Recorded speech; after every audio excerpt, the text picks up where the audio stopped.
Hello guys, मैं हूं आकाश शर्मा और आप सब लोग देख रहे हैं maths by Akash Sharma channel को। तो प्यारे बच्चों, हम पढ़ रहे हैं सिंपल इंटरेस्ट। आज पढ़ने वाले हैं पार्ट 5। आई होप आप लोग बहुत अच्छा पढ़ रहे हैं, बहुत अच्छे से आप मेहनत कर रहे हैं। तो प्यारे बच्चों, ऐसे ही मेहनत करते रहिए, ऐसे ही कमेंट करते रहिए।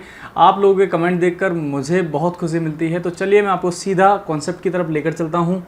आज हम पढ़ने वाले हैं पार्ट 5 में किस टाइप के और क्वेश्चन हम पढ़ेंगे आगे चल के।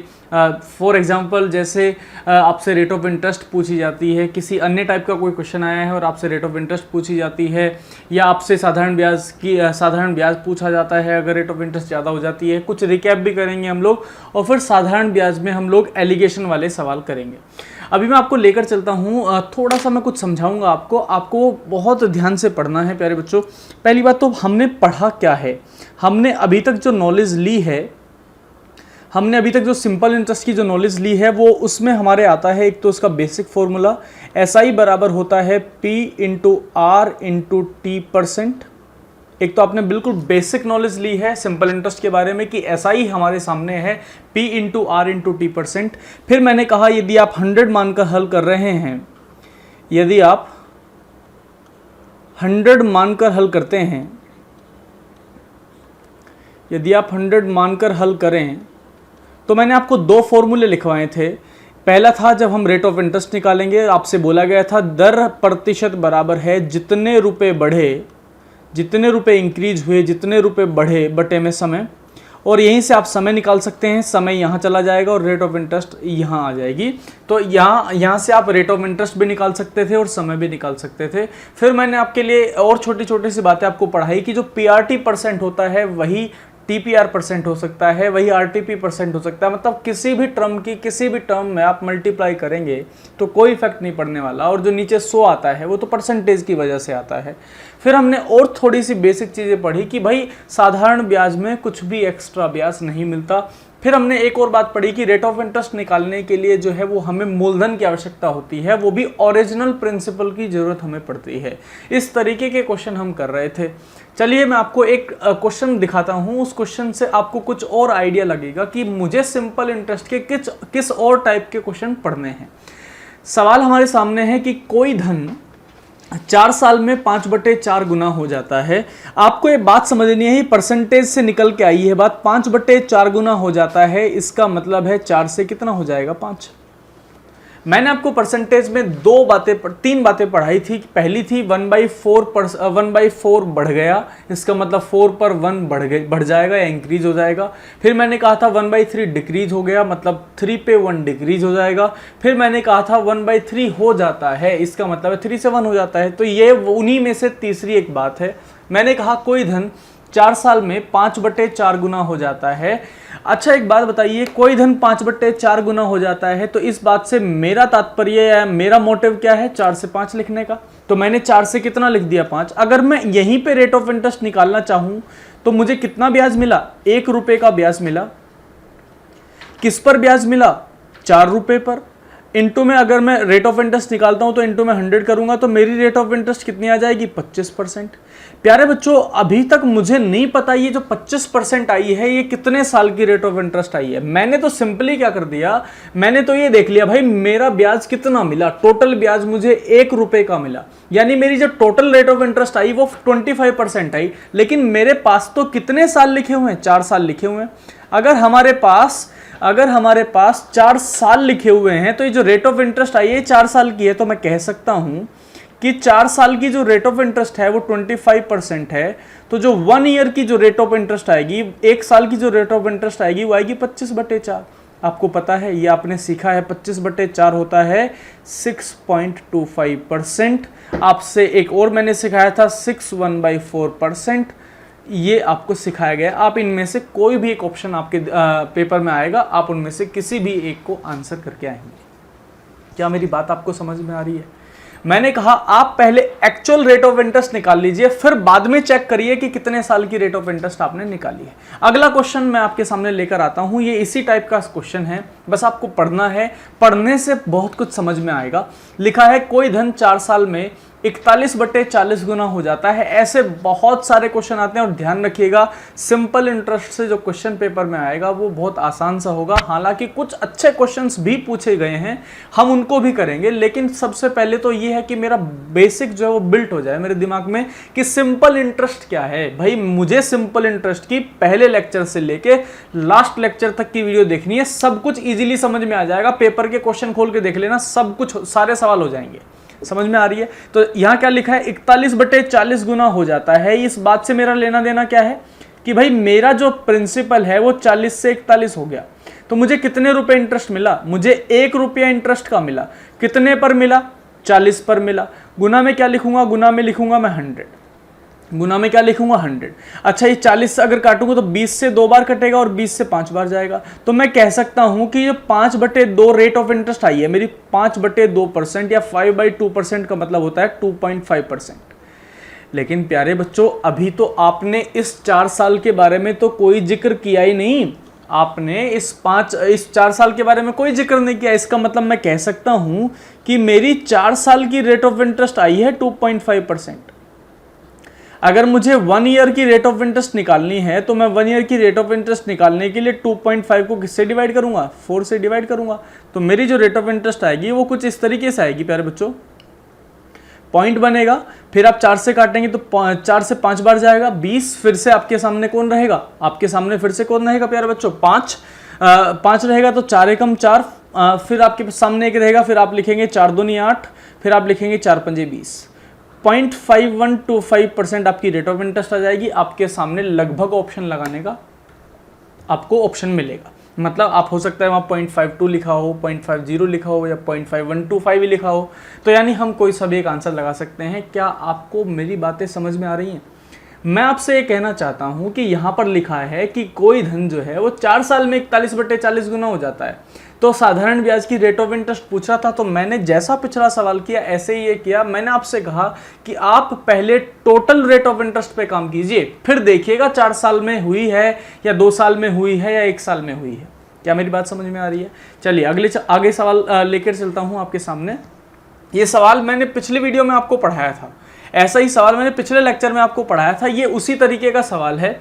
अच्छा, सवाल क्या कहना चाह रहा है वो समझो आप।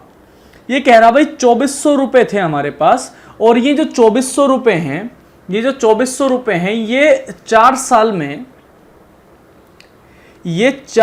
में बढ़कर 3350 रुपीज हो गए हैं। ये जो मेरे सामने 2400 रुपए लिखे हैं, ये 4 साल में बढ़कर कितने हो गए हैं? 3350 रुपए हो गए हैं। उसने कहा यदि ब्याज की जो दर है वो 1% मोर, यानी 1% अधिक हो जाए, इस अधिक को कहते हैं बच्चे मोर। समझ में आ रही है ना? देखो, हिंदी इंग्लिश में ज़्यादा इफेक्ट नहीं पड़ेगा आपको अगर आप मैथमेटिक्स पढ़ रहे हैं। अगर आप अदर सब्जेक्ट्स पढ़ते हैं तो वहाँ पर दिक्कत आती है, यहाँ पर आपको समझ में आ जाएगा। कोई टर्म अगर नहीं समझ में आती है तो मैं कोशिश करता हूँ समझाने की, अगर फिर भी आपको समझ में नहीं आता है तो आप मेरे से पूछ सकते हैं। 2400 रुपए 4 साल में कितने हो गए? 3350 रुपीज हो गए हैं। और वो कह रहा है कि रेट ऑफ इंटरेस्ट को 1% इंक्रीज कर दिया जाता है। तो बताइए ये जो धन है वो कितना हो जाएगा? ये जो धन है, जो 2400 रुपए आपके पास है, ये कितने हो जाएंगे? तो प्यारे बच्चों, हमने सिखाया था कि रेट ऑफ इंटरेस्ट पर कोई इफेक्ट नहीं पड़ेगा। अगर आप रेट ऑफ इंटरेस्ट बढ़ाते हो तो जितनी बढ़ाते हो उतने ही एक्स्ट्रा रुपए मिलेंगे। तो 1% बढ़ेगी। अगर 1 साल में 1% बढ़ी है तो 4 साल में 4% बढ़ेगी। तो मैं कह सकता हूँ 4% ब्याज मेरे को एक्स्ट्रा मिलेगा। तो अगर 4% एक्स्ट्रा मिलेगा तो इसका आप 4% निकाल लीजिए। 2400 का 4% होता है 96 रुपये। 96 रुपये आपको ज़्यादा रुपए मिल जाएंगे। तो आपके पास बनेंगे 6 9 5 14 3 1 4 और 3 3446 रुपये आपका आंसर है। एक लाइन का सवाल है। पिछले लेक्चर में भी हम इसी तरीके की बातें पढ़ रहे थे, शायद 3rd या 4th लेक्चर में हमने ये पढ़ा था। अभी फिर हमसे यही बात पूछी जा रही है। सिंपल इंटरेस्ट में ये क्वेश्चन बहुत बहुत इंपॉर्टेंट है।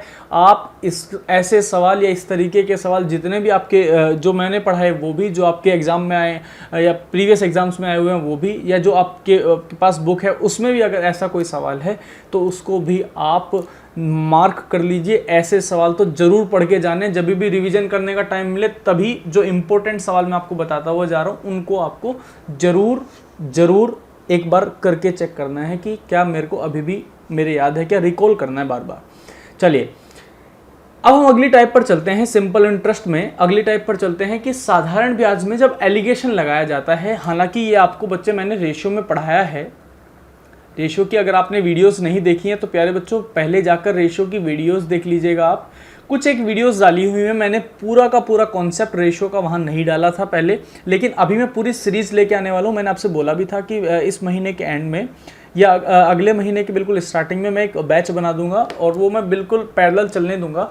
लेकिन प्यारे बच्चों उसके लिए आपको पहले कैलकुलेशन वाले पार्ट पर मेहनत करनी पड़ेगी। तो पहले मैं आपको कैलकुलेशन पढ़ाऊंगा, फिर कैलकुलेशन वाला पार्ट मैं अलग कर दूंगा, फिर वो जो बैच है जो नंबर सिस्टम से आगे चलेगा फिर वो मैं बिल्कुल बेसिक से पढ़ाऊंगा।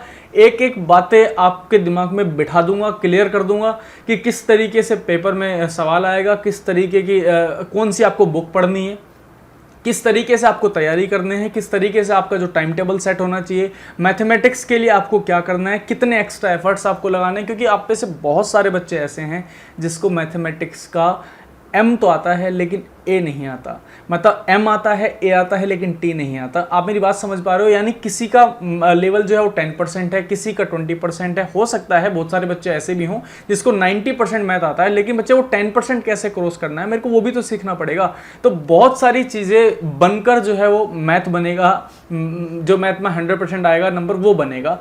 दिमाग में फोबिया हो रखा है प्यारे बच्चों, फोबिया ये हो रखा है कि यार मैथ है पता नहीं होगा कि नहीं होगा। समझ में आ रही है बात? ये मैथ है पता नहीं कितना टफ है। जो आर्ट साइड का बच्चा है उसको तो पता नहीं कितना बड़ा फोबिया बना दिया गया कि मैथ्स क्या है। अरे बहुत इजी है, लेकिन बस आपको इस तरीके का मेंटोर चाहिए कि आपको ना अच्छे से सिखा सके।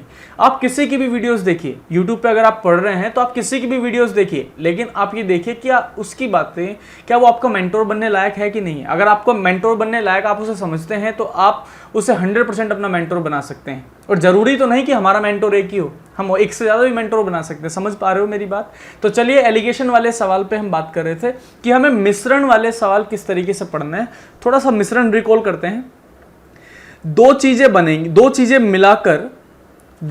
मिलाकर अगर कभी तीसरी चीज बनाई जाए, दो चीजें मिलाकर अगर कभी तीसरी चीज बनाई जाए तो एलिगेशन लग सकता है ए में और बी में। ए और बी को मिलाने से सी बन के निकला है तो हम एलिगेशन लगाएंगे। और एलिगेशन लगाने का तरीका आपको पता है, यहां ए डिफरेंस सी, ये क्रॉस में आप डिफरेंस निकालते हैं। ए डिफरेंस सी,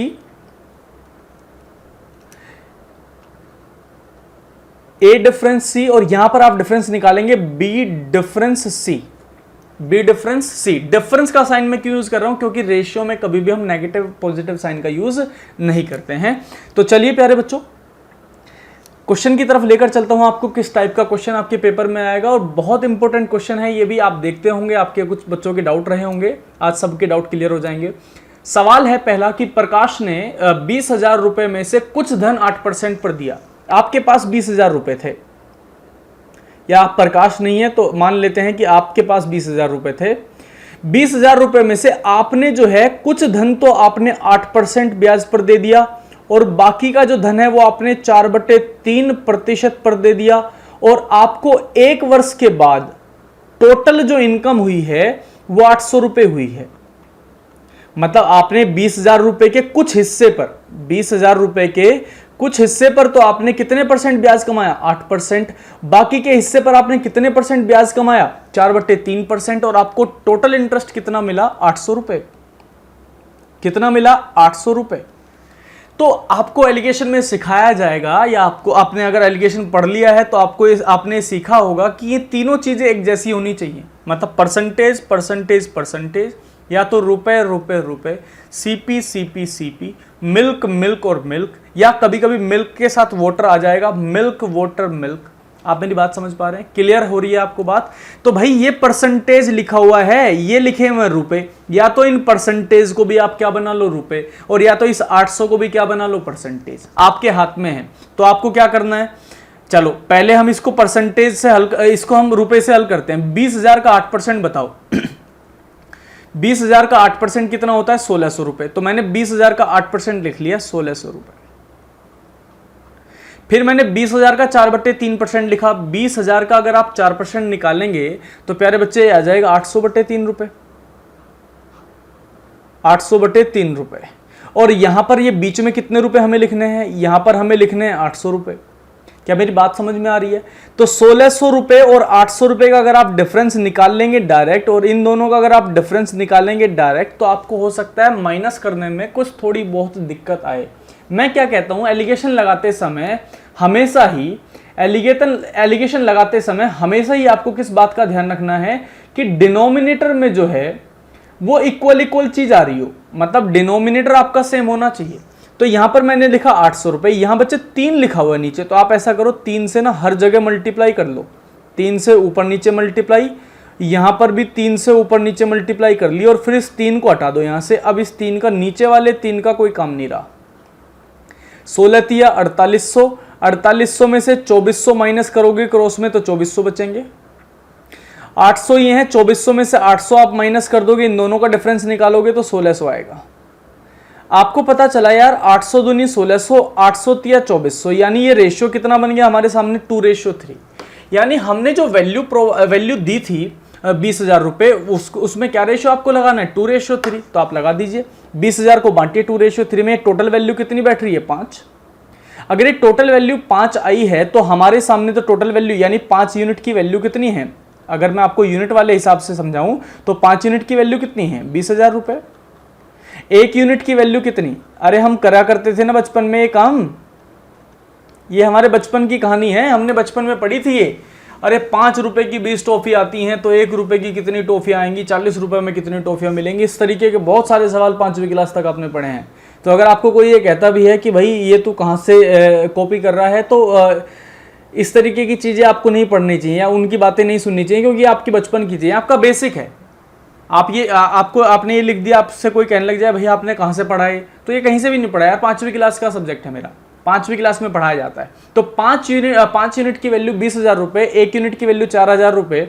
अगर आप 2 यूनिट की वैल्यू निकालना चाहते हैं तो 2 यूनिट की वैल्यू तो कितनी आ जाएगी, 2 यूनिट की वैल्यू आ जाएगी 8,000 रुपए, और 3 यूनिट की वैल्यू आ जाएगी 12,000 रुपए। अरे मेरी बात समझ में आ रही है क्या? ये सब काम तो बहुत आसान है, ये सब तो आप कभी भी कर सकते हैं। 12,000 रुपए, 8,000 रुपए, आपके आंसर आ गया। 2 यूनिट पर आपने 8,000 रुपए दिए थे और 3 यूनिट पर आपने 12,000 रुपए दिए थे। ये तो आप समझ जाएंगे। ये मेरी बात समझ में आ रही है? अगर आपको ये बात समझ में आ रही है तो अगला क्वेश्चन आपके लिए होमवर्क है। अगला क्वेश्चन आपके लिए होमवर्क है।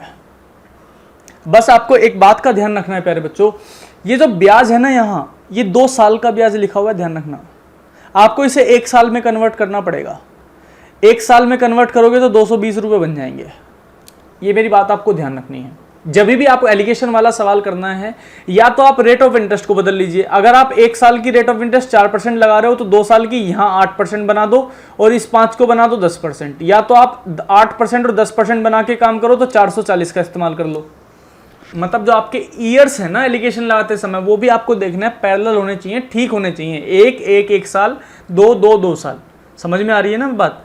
अगला क्वेश्चन मैं आपको खुद से कराऊंगा। लिखा है 6,000 रुपए को 2 भागों में इस प्रकार बांटा गया कि एक भाग को 5%, दूसरे भाग को 7% उधार देने के बाद 3 साल में कुल 1,050 रुपए ब्याज मिला। भाई 3 साल का ब्याज है 1,050 रुपए। 3 साल का ब्याज कितना है 1,050, तो 1 साल का ब्याज बता सकते हो?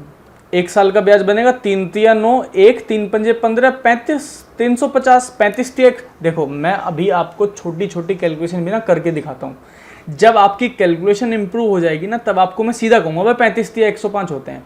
लेकिन वहां तक पहुंचने के लिए ना, अगर मान लो मैं आपको डायरेक्टली ये पढ़ा देता 35 तिया 105, तो आपके दिमाग में आता है यार टीचर को ना पहाड़े याद हैं और हमें याद नहीं है, इसलिए टीचर ना हमारे साथ ऐसे कर रहा है। तो ऐसा नहीं आपके दिमाग में आना चाहिए। तो बच्चों देखो 6,000 को हमने बांटा था पहले 5% में, फिर बांटा था हमने 7% में। तो चलो 6,000 का 5% बता दो जरा मेरे को कितना होता है, 300 रुपए। 7% कितना, 420 रुपए। और यहां पर बीच में कितना आएगा, 350 रुपए। तो यहां पर देखेंगे आप तो ये 50 रुपए बन जाएंगे और ये बन जाएंगे 70 रुपए। तो आपका जो वैल्यू बन जाएगी यहां पे, ये रेशियो बन जाएगा 7:5 का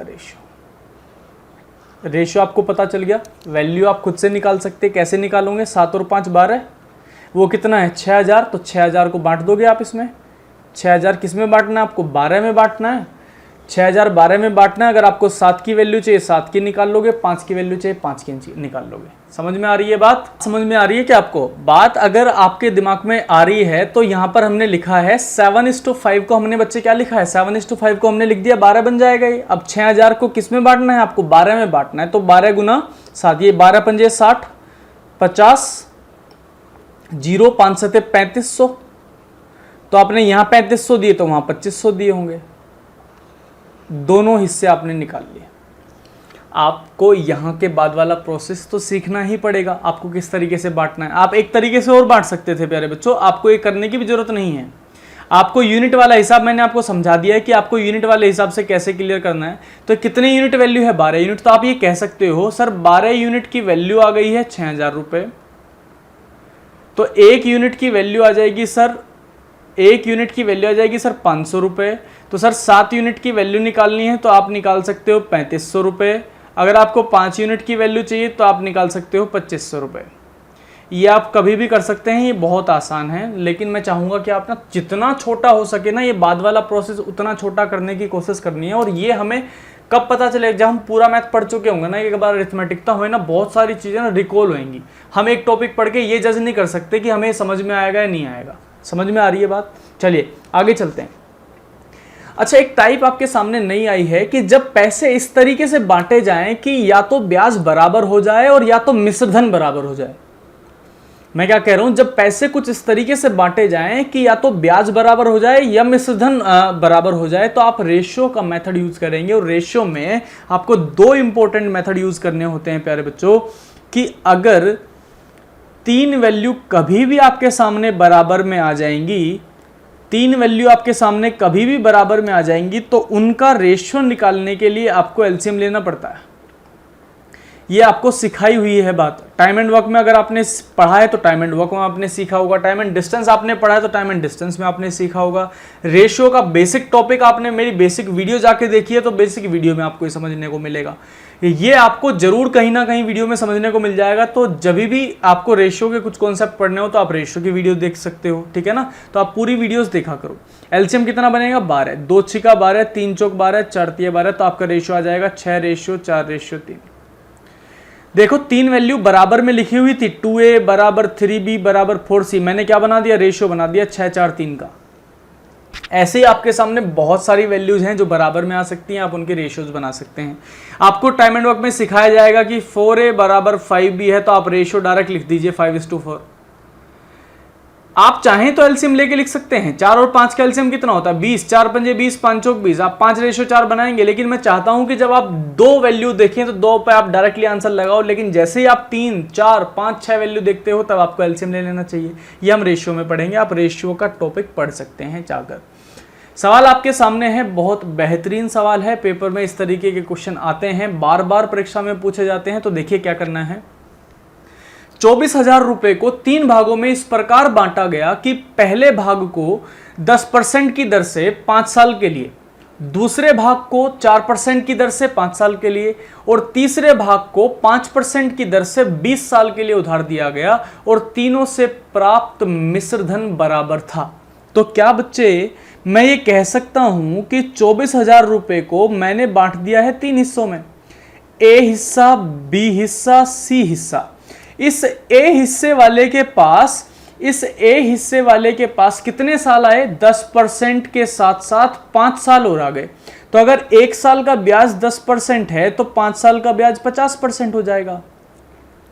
बी के पास 4% दर से कितने साल आ गए, 5 साल आ गए।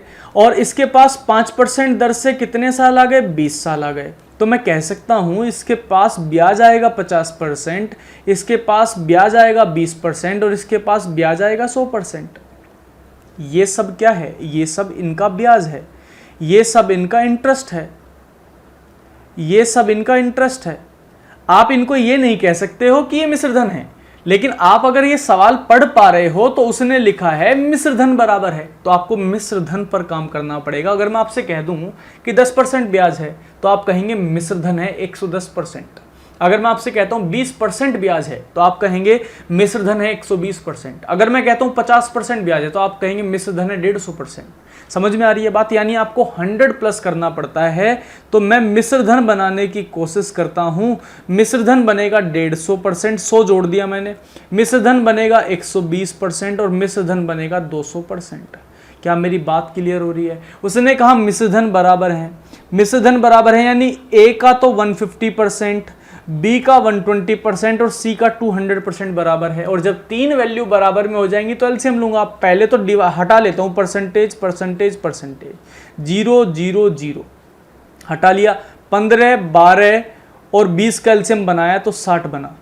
15 12 और 20 का एलसीएम 60 बनेगा। 15 चौक 60, 20 तिया 60 और 12 पंजे 60, 12 पंजे 60 और 20 तिया 60। यानी हमारे पास यहाँ से जो वैल्यू निकल के आएगी वो एक तो निकल के आएगी 4, एक निकल के आएगी 5 और एक निकल के आएगी 3। तो यानी मेरा रेशियो क्या निकल के आया? 4:5:3। तो मैं कह सकता हूँ ये टोटल कितनी यूनिट बन गई? 12 यूनिट बन गई हैं टोटल। और मेरे पास तो कितने रुपए मूलधन था? 24,000 रुपये। तो मैं कहूँगा 12 यूनिट का मान अगर 24,000 रुपये है तो एक यूनिट का मान 2,000 रुपये रहा होगा। एक यूनिट का मान 2,000 रुपये। उसने कहा तीनों भाग बताओ, तो तीनों कितने? ये 4 यूनिट हैं तो 4 यूनिट का मतलब कितना बैठेगा? 4 यूनिट 200 चौक 2 चौक 8,000, 2 पंजे 10,000 और 2 तिया 6,000। आपने तीनों के तीनों रुपए उसको बता दिए। भाई हमारे पास बैठेंगे 8,000 रुपये, 10,000 रुपये और 6,000 रुपये। मेरी बात क्लियर हो रही है? बहुत प्यारा सवाल है। सवाल तो हमें ये 1 मिनट के अंदर अंदर ही करना है, लेकिन जब कॉन्सेप्ट क्लियर हो जाएगा, हालांकि मैंने खुद 5-7 मिनट में पढ़ाया है, मैं आपको ये दावा नहीं कर रहा भाई 5 सेकंड में सवाल हल हो जाएगा, 1 सेकंड में नहीं होता। समझो बात को, नहीं होता। लेकिन कब हो जाएगा? ऐसा नहीं है कि इम्पॉसिबल है, पॉसिबल है। लेकिन कब पॉसिबल है? जब आपकी प्रैक्टिस बहुत धुआंधार रही हो, आपके टेबल्स आपकी पिन पॉइंट्स पर हो, आपके स्क्वायर आपके पिन पॉइंट्स पर हो, आपको रेशियो लेना ढंग से आता हो, आपको डिवाइड करना आता हो, आपको ये यूनिट का खेल समझ में आता हो। बहुत सारी चीजें वेरी करेंगी और बहुत सारी चीजों को समझने के लिए मुझे बेसिक टू हाई लेवल पढ़ना पड़ेगा। मुझे बिल्कुल जीरो से चलना पड़ेगा और मुझे एक एक करके स्टेप बढ़ाने पड़ेंगे। हालांकि कुछ बच्चों के ऑलरेडी जो कॉन्सेप्ट्स हैं वो क्लियर हैं, तो उनको ये चीज़ें आसानी से समझ में आती हैं। उनको कभी कभी लगता होगा यार ये तो कुछ ना टाइम वेस्टिंग सा चल रहा है। आप ना 1.25 स्पीड करके पढ़ा करो, मज़ा आ जाएगा। जिसको ऐसा लगता है थोड़ा स्लो चल रहा है, वो 1.25 स्पीड करके पढ़े। चीज़ें क्लियर है? मैं पूरी चीज़ आपको दिमाग में क्लियर करता जाऊंगा, आपका टाइम भी वेस्ट नहीं होने का और आप वीडियो भी पूरा देख लेंगे। चलिए अगले क्वेश्चन की तरफ चलता हूं। उसमें लिखा गया है 26,000 रुपये को 3 भागों में इस प्रकार बांटा गया कि पहले भाग को 4% की दर पर 2 साल के लिए। तो जी 26,000 रुपये को बांट देते हैं। 26,000 रुपये को बांट देते हैं। 26,000 रुपये को पहले भाग ए में, दूसरे भाग बी में, तीसरे भाग सी में बांटा गया है। अब हमारे सामने लिखा है भाई पहले भाग पर 4% 2 साल, तो 4% इंटू में 2, दूसरे भाग पर 6% 2 साल और तीसरे भाग पर 8% और 2 साल। क्या ये दो कॉमन सा नहीं लग रहा आपको? हटा दो इसे यहां से। उसने कहा ब्याज बराबर है, तो ये तो ब्याज ही तो है, हमें तो मूलधन की जरूरत ही नहीं है। उसने कहा तीनों से प्राप्त ब्याज बराबर है। प्यारे बच्चों एक बात और, जो हिंदी मीडियम वाले स्टूडेंट्स हैं, जो हिंदी मीडियम में क्वेश्चन पढ़ते हैं, जब वो पेपर में इस तरीके का सवाल पढ़ रहे हों तो पेपर में उनके सामने दिक्कत आती है। पेपर वाला ब्याज को भी राशि लिख देता है, पेपर वाला तो ब्याज को भी राशि लिख रहा है और मिश्र धन को भी क्या लिख रहा है? मिश्र धन को भी राशि लिख रहा है। तो ये हिंदी वालों को कैसे क्लियर होगी बात? क्योंकि इंग्लिश वालों को तो क्लियर है, एक प्रिंसिपल है, एक अमाउंट है, या एक इंटरेस्ट है, एक अमाउंट है। लेकिन आपको हिंदी वाले बच्चे समझ लीजिए, जब हिंदी में आपको कभी इस रेशियो टाइप का सवाल करना हो और आपको ये समझ में ना आए ये किसको बराबर कहना चाह रहा है, तो कृपया करके उसकी इंग्लिश वर्जन जो उस क्वेश्चन का पेपर में दिया जाएगा उसको जरूर, उसकी लास्ट वाली लाइन जरूर पढ़ लेना। ये आपके लिए ये कोई नहीं बताएगा, कोई नहीं बोलता इस तरीके की बात भी पेपर में आती है, समझ रहे हो? एरर होती है वहां। एक बार तो बच्चा ब्याज बराबर करके देख लेता है, तुक्का बैठ गया तो लगा दिया, और कई बार तो ऐसा होता है ऑप्शन बन रहा होता है ब्याज वाला भी, लगा के चलाया, पेपर में बाद में आके पता चलेगा अच्छा उसने तो मिश्र धन बराबर पूछ लिया था। कैसे क्लियर करना है? जब भी इस टाइप का क्वेश्चन आएगा सबसे पहले इंग्लिश की लास्ट वाली लाइन पढ़ूंगा, क्या इंटरेस्ट बराबर था या अमाउंट बराबर था। इंटरेस्ट बराबर था तो यानी ब्याज बराबर मानूंगा, और अगर अमाउंट बराबर था तो प्रिंसिपल मानूंगा, सॉरी मिश्र धन मानूंगा। समझ में आ रही है बात? चलिए करते हैं। 4% परसेंटेज परसेंटेज परसेंटेज भी क्लियर हुआ। तो कह रहा है कि a का a इंटू 4 बराबर है b इंटू 6 के और बराबर है c इंटू 8 के। आप चाहें तो यहाँ एलसीएम ले सकते हैं, नहीं तो इसको 2 से डिवाइड करके भी एलसीएम ले सकते थे। 4 6 8 का एलसीएम कितना आएगा? 24। 4 से 6 बार, 6 से 4 बार और ये 8 से 3 बार। तो हमारा एक रेशियो निकल के आएगा प्यारे बच्चों, रेशियो आएगा निकल के 6, रेशियो आएगा 4 और रेशियो आएगा 3। तो मैं बना देता हूं यहाँ रेशियो 6 रेशियो 4 रेशियो 3। आसान हो गया सवाल। 6 4 10 3 13, 13 यूनिट मेरे पास निकली हैं और 13 यूनिट की वैल्यू कितनी है? 26,000। तो 1 यूनिट का मान आ जाएगा 2,000। अगर 1 यूनिट का मान 2,000 तो आपसे जो मर्जी आपसे भाग पूछ सकता है। उसने कहा पहला भाग बताइए, तो पहले भाग का रेशियो कितना है? 6। तो 6 यूनिट का मान आप निकाल लीजिए, 12,000 आ जाएगा। 6 यूनिट की वैल्यू कितनी आ जाएगी? 12,000 रुपए। मुझे लगता है लेक्चर आपको समझ में आ रहा है। अगर आपको ये लेक्चर समझ में आया है तो कृपया करके आप कमेंट करके जरूर बताएंगे कि आपको ये लेक्चर कैसा लगा। और आपको, और हालांकि आपको पता है कि मैं इसके बाद सीआई आपको पढ़ाने वाला हूं, बिल्कुल बेसिक से सीआई पढ़ाऊंगा और ऐसा पढ़ाऊंगा कि आपको किसी और वीडियो को देखने की जरूरत नहीं पड़ेगी। आप सारे के सारे लेक्चर एक एक करके देखते हुए चले जाएंगे। तो प्यारे बच्चे, मिलते हैं अगली वीडियो में, तब तक के लिए धन्यवाद। बस अगर आपका कोई डाउट आता है तो उस डाउट को जरूर पूछ लिया करो। आपके सामने बहुत सारे ऑप्शन हैं। आप टेलीग्राम पे पूछ सकते हो, आप इंस्टाग्राम पे पूछ सकते हो, व्हाट्सएप पे पूछ सकते हो, फेसबुक पे पूछ सकते हो, जीमेल कर सकते हो। सिंपली आपको करना है mathsbyaakashsharma@gmail.com। इंस्टाग्राम भी मैथ्स बाय आकाश शर्मा से है, टेलीग्राम भी मैथ्स बाय आकाश शर्मा से है, और आप फेसबुक पे भी जाएंगे तो मैथ्स बाय आकाश शर्मा डाल के आपको क्वेश्चन भेजने के ऑप्शंस मिल सकते हैं। तो प्यारे बच्चों, मिलते हैं अगली वीडियो में, तब तक के लिए धन्यवाद। और अगर आपने हमारा चैनल सब्सक्राइब नहीं किया है तो इस चैनल को सब्सक्राइब जरूर कर लें ताकि आपको नोटिफिकेशन टाइम से मिलते रहें।